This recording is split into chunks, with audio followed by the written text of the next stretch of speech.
A teenage soldier has said she felt scared by the behaviour of her boss shortly before she was found dead. Royal Artillery gunner Jaysley Beck is believed to have taken her own life after a campaign of sexual harassment by her army line manager. Today, Jaysley's mother told the inquest into her death that her daughter didn't feel safe at work. Our correspondent Molly Malone has more.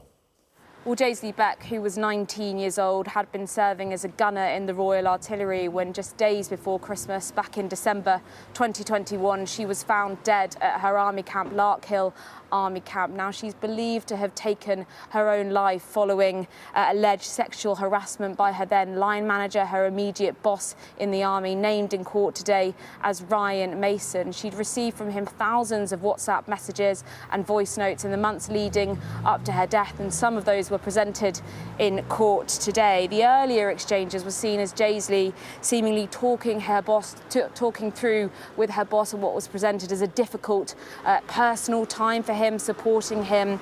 But then she made clear that the regular messaging from him was becoming too much. Ryan Mason had told Jaysley that she was, in one message, amazing, that she's, quote, stuck with him forever. Signed and sealed, said one message, "I love you."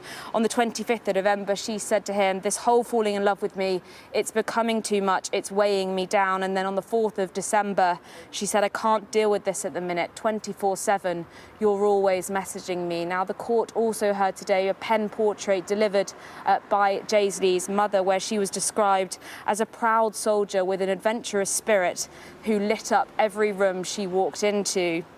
Her mother described Jaysley as the very heart of the family, her death leaving behind a void that cannot be filled. Now, a military investigation by the army back in 2023 found that the actions of Ryan Mason, of her line manager, would have left Jaysley in a very fragile state. That investigation found they assessed his actions as to being a causal factor in her death. Now, this inquest is set to continue for the next 2 weeks, hearing evidence from numerous military figures.